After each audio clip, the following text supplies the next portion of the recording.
Seguimos con esta serie de videos de aplicaciones de los gases ideales en termodinámica, y el siguiente problema sería, en este caso es el 3.80, dice un recipiente rígido contiene un gas ideal. O sea, yo tengo mi recipiente rígido, dice el problema, que contiene un gas ideal. No me dicen qué gas es, solo me dicen que es un gas ideal, y está a una temperatura de 1127 grados Celsius. 1127 grados Celsius.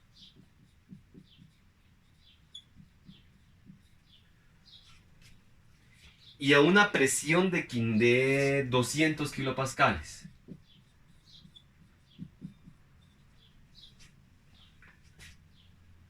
Esta presión dice que es una presión manométrica. Dice, el gas se enfría hasta que la presión manométrica es de 50 kilopascales. Luego dice, si la presión atmosférica es de 100 kilopascales, la presión atmosférica, esta es presión manométrica, la presión atmosférica es de 50 kilopascales, determine la temperatura final del gas. Repitiendo, un recipiente rígido contiene un gas ideal a 1127 grados Celsius y 200 kilopascales manométricos. El gas se enfría hasta que la presión manométrica es de 50 kilopascales. Si la presión atmosférica es de 100 kilopascales, determine la temperatura final del gas. Bueno, entonces, explicando, tengo un tanque rígido, ¿sí? O sea, mi tanque, vamos a colocar que tiene una temperatura, dice el problema, de 1127 grados Celsius y una presión manométrica igual a 200 kilopascales.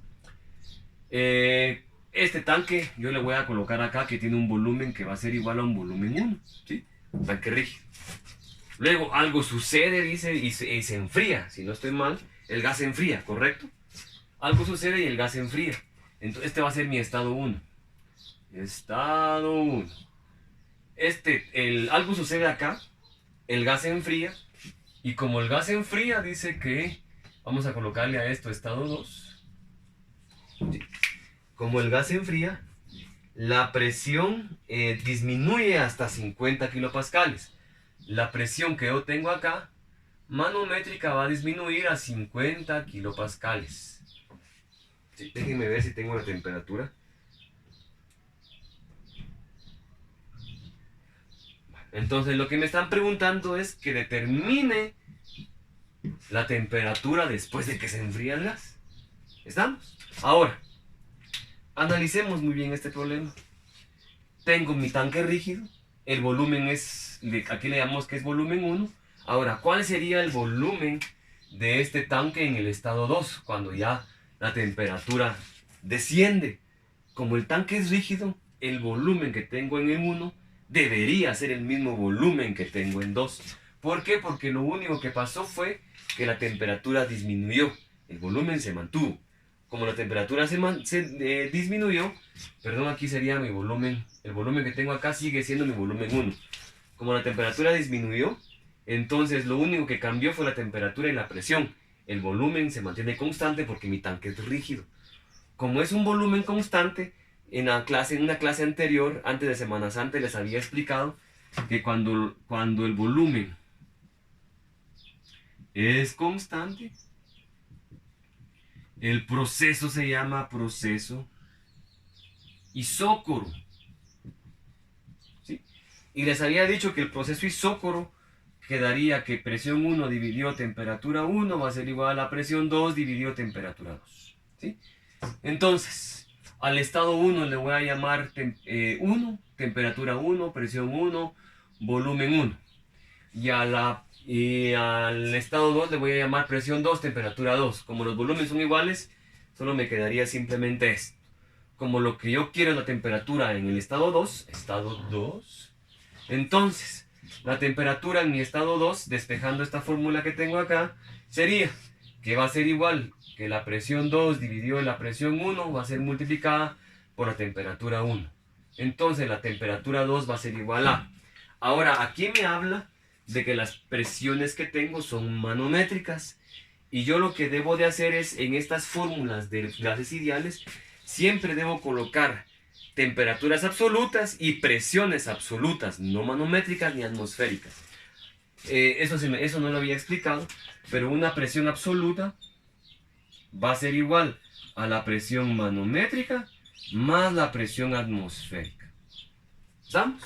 Por lo tanto, la presión 2 sería la presión manométrica en 2 más la presión atmosférica. Dividido, la presión en 1 sería la presión manométrica en 1 más la presión atmosférica. Y todo esto multiplicado por la temperatura 1. ¿Sí?